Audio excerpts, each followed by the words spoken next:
Hey, Capre, this is Pastor Chris, and I am here to bring you the fourth message in our series entitled, What is the Bible?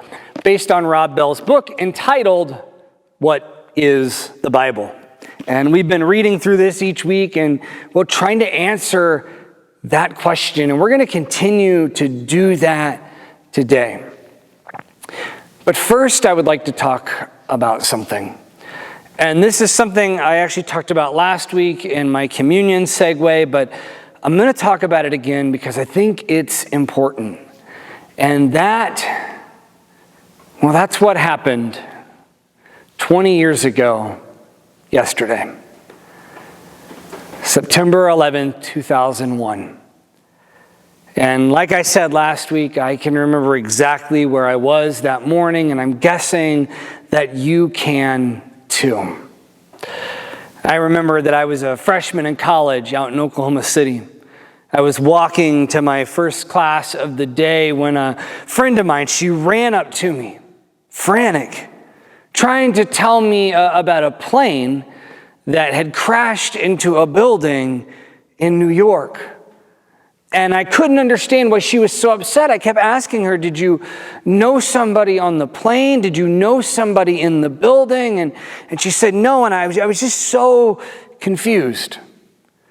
But it quickly became apparent that whatever was happening, it was big. And so several of us walked into the student union and gathered around the TV, and it's there that I saw the second plane hit the second tower. And it was in that split second that we knew that this was no accident, that we were under attack. Something that ended up being the worst attack on American soil ever. So much devastation, so many lives lost. And it was a defining moment for me. Yeah, I come to you today as a millennial or a Gen Xer. People can't decide which category the year I was born in falls. I'm either a really young Gen Xer or a really old millennial. In fact, I saw an article a few weeks ago talking about millennials that were about to turn 40, and it referred to them as geriatric millennials. And I really appreciated that. But see, I grew up in a world that felt simple and safe. Unlike other generations, I hadn't lived through a world war. I hadn't lived through the turmoil that was the Vietnam War. I hadn't lived through the fear that was there at the height of the Cold War. None of that. My life truly felt pretty simple and pretty safe. The only war I can remember as a kid was Desert Storm, which only lasted like 43 days. And it was a big victory for the United States. We came out of it looking like the heroes, which just continued that narrative that life was simple and safe. And that is how I had lived all the way up to that day in September. I had lived in my bubble where my biggest concerns were pop culture and how to fit in at school and be popular or tried to be popular. Like that was my world. I didn't think about life outside of the Midwest, much less outside of the United States. And then, in one moment, the world went from being simple and safe to being complex and challenging. All of a sudden, we all had to start thinking about things that we had never thought about before. I remember just that day, not knowing if there were more planes or more attacks that were coming. Was anyone safe? And then not long after that, there was the anthrax scare, where something as innocent as the mail became a threat. And then not long after that, we invaded Iraq and Afghanistan. Wars that were so much more complicated than the ones I had read about in my history book, where we weren't fighting another country, we were fighting a group of terrorists hiding in another country amongst the civilians. And what did that mean, and how do we do it? And it wasn't some easy victory that we could just grab and walk away. Everything went from being simple and safe to being complex and challenging. But it wasn't just the world or my view of the world. It also started to affect how I looked at my faith. See, there was a point before that day where I felt like I had more answers than I had questions. But then after that day, I felt like that flipped around and I started asking big questions about life and faith. Like, how could this happen?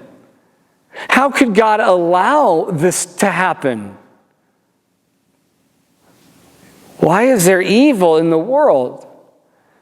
Or how is it that I say that I believe in God and I try to act on my faith and do the things that I do, and yet that group of people that caused that day to happen also claimed to love God, and they were trying to act on their faith, and yet it's so diametrically opposed to what I believe is right. And how does that all fit together?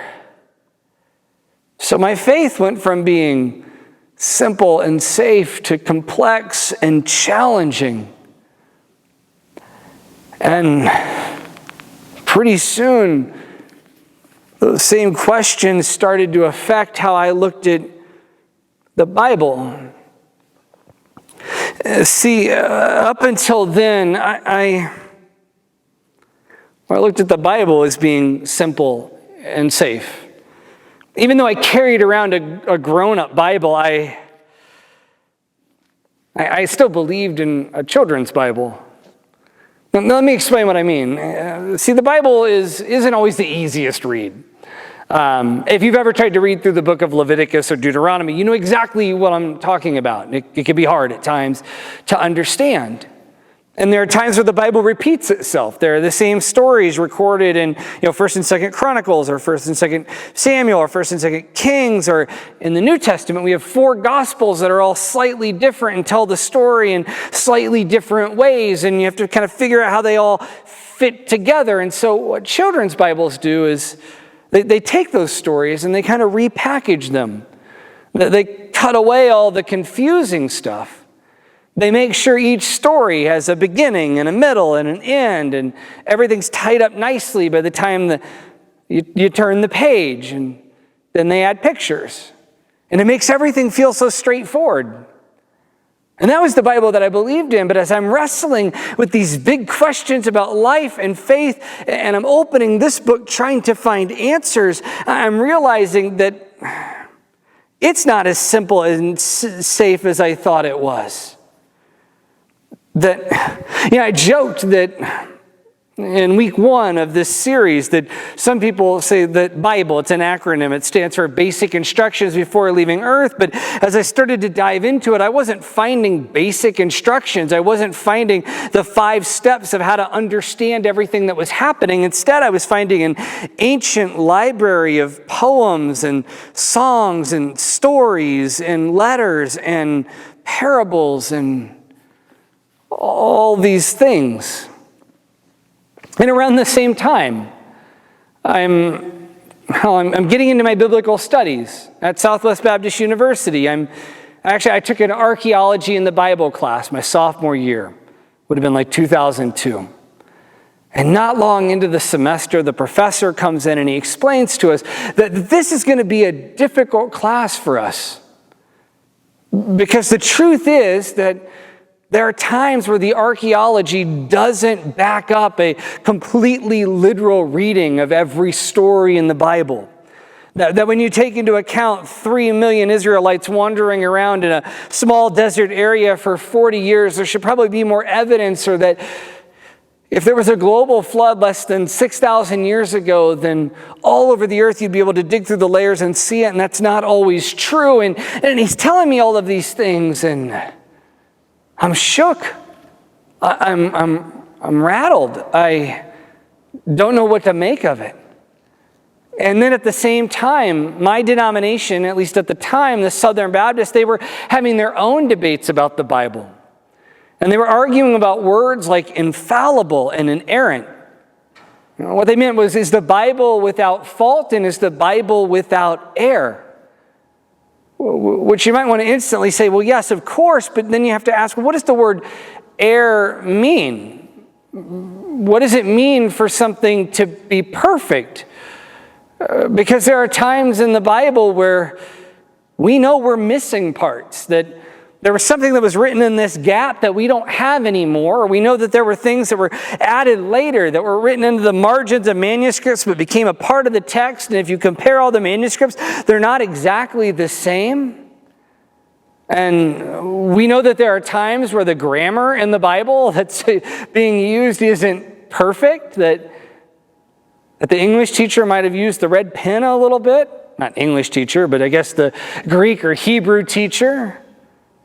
And if we're being really honest, there are times where the numbers don't always line up, or the timelines don't always fit together exactly.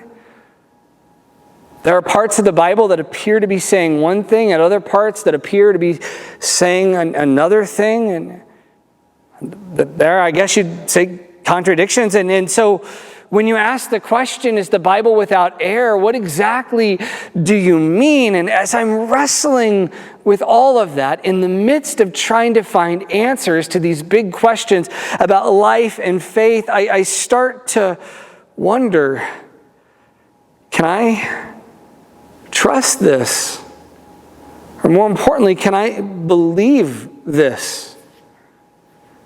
Because this book that used to be neat and clean and tidy feels messy all of a sudden. It went from being simple and safe to complex and challenging. I didn't know what to make of that. And then I remember at one point praying about all of this. And the Holy Spirit, I think, kind of moved inside of me a little bit. And I had this kind of realization. What's at the heart of the Christian faith? A relationship. A relationship with God. That's why God created Adam and Eve in the garden. That's why God sent Abraham out to bless the nations. That's why God called Moses out of Egypt. That's why God put into place a king that was also a poet and a songwriter. That's why God raised up the prophets to speak truth to the people. And that's why God gave us his one and only begotten Son, who lived to show us how to live and then died on the cross for the forgiveness of our sins. At the heart of all of that is God's desire to have a relationship with us. And as I pondered that, I began to think, you know what relationships are? They're complex and challenging and messy. I mean, just think about any real, meaningful relationship in your life, and you know. Yeah, I was thinking about this, and I was thinking about my wife, Sally. I was thinking about her grandma. Her grandma passed away several years ago, but I had the pleasure of getting to know her before she did. And she was an amazing, unique woman. Dare I say she was a little ornery. Sally's grandma, Sarah, she didn't fit the normal grandma mold. she was a little more rebellious. She did things her own way, and that was epic. If you want to know one little mini story that kind of sums up Sarah, let me tell it to you. She was a part of a Christian movement called the Church of God Holiness. And this is a denomination that has a lot of rules. This is one of the denominations that doesn't let women wear pants. This is a denomination that likes to tell its people what they can and what they can't do. What they can and what they can't say, or what they can and what they can't drink. Like it's one of those denominations. And one of the rules that they had is that they weren't allowed to own TVs. But Grandma, well, she needed to own a TV, so she did. But she put it on a cart with wheels, and they had a spot in the closet that it would fit right into, just in case someone from the church stopped by. Yeah, that's Sarah. And I was thinking about her, and I was thinking about her life, and I was thinking about her funeral, and I was thinking about all the stories that were told there, and how different they were. And I began to wonder what it would be like to go through all the people that had a relationship with Grandma, with Sarah, and ask them to describe her, to put it into writing, and then to collect all of those writings and read through them. What would that be like? Well, to Sally, she was the grandma that liked to break the rules. She liked to spoil her. She let her stay up too late, eat things after dinner, dessert in the middle of the night. Like that, she was that grandma. So Sally's description is going to be about this fun-loving, rebellious, ornery grandma. But then my father-in-law, her son, well, they grew up on a farm. There were a lot of kids. Things were hard at times. And I am sure that they had rules that they had to follow. And when they didn't, Sarah, Mama, enforced those rules. Probably grounded those kids. And there were times where they probably didn't like that. So his writings might describe her as being a little strict. She was the rule keeper, the rule enforcer. And then she taught piano lessons. Imagine that I asked that 6-year-old boy who never wanted to go to lessons, never wanted to practice the piano, but his parents drugged them in by his color so that he would learn to play when all he wanted to do was to be outside with his friends. And I asked him to describe her. He's going to write about her being the mean old lady that made me sit inside and play piano when I didn't want to. What about that lady in her church who just wanted to lead worship? Grandma was giving her the tools to do that, to live out that calling. You see where I'm going with this. All of these writings are going to be compiled, and they're going to be different. They're not going to be perfect, and sometimes they're going to contradict one another. Because they're lies? Because they're not true? No, because they are. Because they're trying to describe a relationship, and relationships are complex and challenging. They're messy. They're trying to describe a person it's hard to capture the essence of a person. Now think about God. If it's that hard to describe a person, how hard is it to describe God? One of my favorite worship songs, it's a little dated, but I love that it calls God indescribable, uncontainable. And here you are trying to describe a relationship with God. And if that's what the Bible is, a collection of people trying to describe a relationship with God, no wonder it's messy. No wonder it's complex and challenging. If it wasn't, it wouldn't be believable. But because it is, I believe in the God. I trust in the God that's talked about in here. Because I relate to it. You know, sometimes contradiction is the only way to explain something in life. Let me give you an example. If I got up here, I grabbed the mic and I told you that I always love my mom, but sometimes I hate my mom. Now, what I said on paper, it cannot be true. I said two things that are the opposite of one another that cannot simultaneously be true. It is, by definition, a contradiction. But yet, when I said it, you knew what I meant. In fact, some of you were like, I know exactly what you mean. I have somebody in my life like that. They might be sitting next to you right now. But you got it.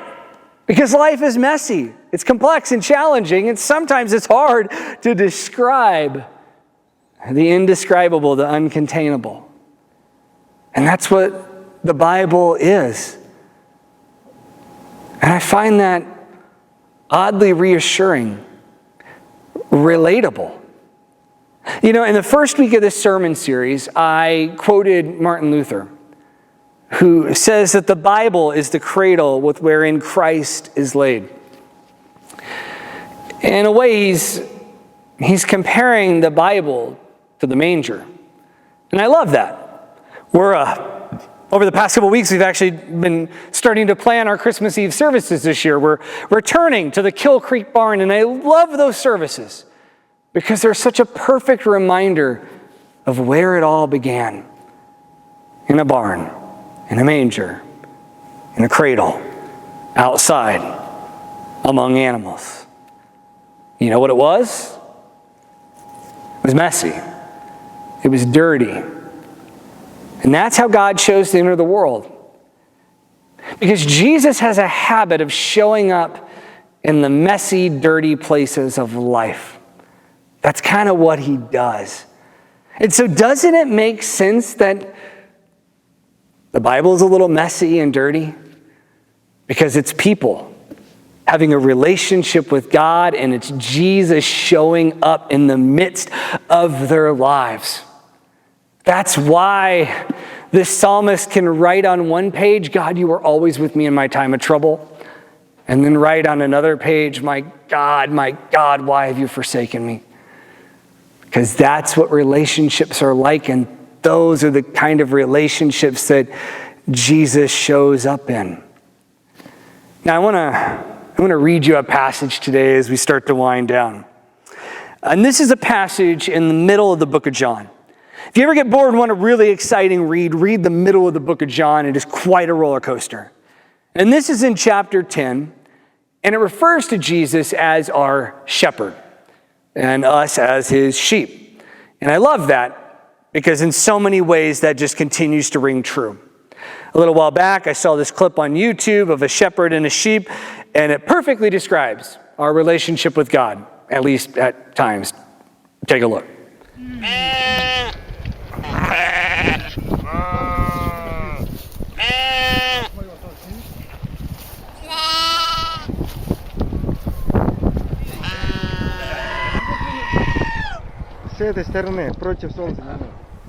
Yeah, I love it. I love it because it's like God gets us out of one jam and we get ourselves into another, but he's our shepherd and we are his sheep.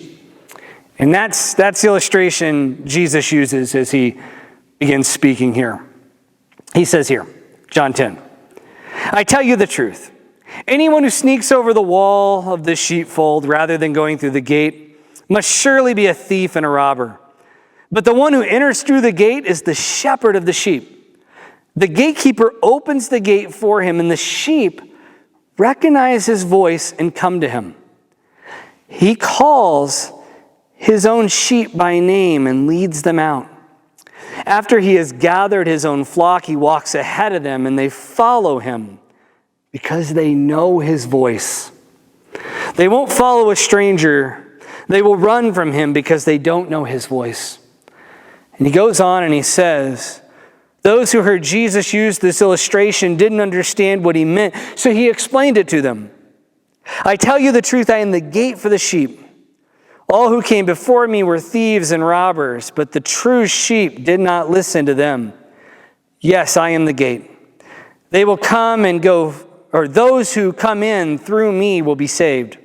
They will come in and go freely and will find good pastures. And listen to this. The thief's purpose is to steal, kill, and destroy. My purpose is to give them a rich and satisfying life Or as more traditional translations say, life and life to the fullest, or life abundantly. That's what Jesus wants to give us as his sheep. Now, I want to tell you a quick story. I promise it's related, so hang with me. Through my work with World Vision and my time in seminary, I have been blessed with a few opportunities to travel internationally. One of those trips was to Burma, sometimes called Myanmar. This was about 10 years ago, and this is a part of the world where there's a lot of turmoil, but particularly at that time, there's a lot of chaos. The military had just taken over the country, and things were pretty hectic. In fact, a good illustration of how hectic they were is that the last leader had decided that he wanted to be like most of the world, and so he decided that they were going to drive on the right side of the road, but for a long time they had been ruled by the British, so that they had been driving on the left side of the road. And because the switch happened so suddenly, not everybody had new cars. And so when you're driving down the street, some people would be driving sitting on the left side of the vehicle. Sometimes people would be driving sitting on the right side of the vehicle. You could pull up to a stoplight and you're like side by side with each other, both holding the steering wheel. It was very confusing. That's the country we were going to visit. I did not have much luck with the airports there. When we landed in Burma, it was a small airport. This is not O'Hare. And all around there were guards with big guns. And it was a little crazy, a little intimidating. And I remember when we landed, I had to pee. I had to go the whole flight, but it was a short flight out of Thailand, and so you couldn't get up and go. And so as soon as we landed and got through all the checkpoints, I sprinted to the bathroom as quick as I could. Unfortunately, I can't read their language, and they don't use all the same symbols as we do. And so I went into the bathroom, and I noticed they didn't have any urinals, but I thought, you know what, it's a different culture. Who am I to judge? I'm just going to use what they've got. And then when I got done using what they got, I went to walk out, and I was met at the door of the bathroom by the president of my seminary and two armed guards. And then we got to explain to them through broken English that I wasn't trying to sneak into the women's restroom. I was just an idiot. But anyway, that's not the story that has a point to it. The story that has a point to it was actually what happened as I was getting on the plane in Thailand. Me and one of my seminary buddies, Jay, we decided that we needed some coffee, and there happened to be a Starbucks not too far away from our hotel there in Thailand, and we thought, how cool would it be to go to a Starbucks in Thailand? Plus, Burma doesn't have commercial business due to some currency issues, and so we knew we weren't going to get coffee for a while, and so we decided to go. And so we went. It took forever to get our orders, and then we were going to have to rush back because we knew the shuttle was going to be waiting with all the other students to take us to the airport to hopefully catch our flight. But we're trying to run through the crowds, and we're kind of lost, and we were starting to get worried and panicked. And I just remember being in that moment and experiencing chaos. And part of what added to the chaos was the fact that there were multiple languages being spoken around me, and I understood none of them. I didn't know what was being said. I mean, it truly was chaotic, and I started to feel hopeless. And I'll never forget when we finally made our way back to the front of the hotel where the shuttle was, and I heard one of the leaders yell at us. Now, they weren't too happy, but I remember hearing their voice, and I recognized it. I understood it. And because of that, it brought me calm in the midst of the chaos. It set my heart at ease because all of a sudden I knew where I was supposed to go. I knew where I needed to go to continue the journey. And when I think about the world today, things haven't gotten easier since September 1st of 2001. They've continued to get messier, more complex and challenging. And I would argue the world feels as chaotic now as it's ever felt in my lifetime. As we've gone through war after war, conflict after conflict, political turmoil in our own nation, and then a pandemic, and chaos. And I think now more than ever, if you're anything like me, I need calm in the midst of the chaos. And I believe that we find that calm when we hear the voice of our shepherd, when we recognize it and understand it, because then we know where to go. And how do we know the voice of our shepherd? It's right here. See, as Christians, our goal is not to know the Bible. It's to know Jesus. But I believe that one of the best ways to know Jesus is the Bible. And that's why I read it and I study it. Even though it's complex and challenging and messy and dirty, I find that when I dig into it, I find Jesus time and time again. I learn to recognize and understand his voice. And I need that.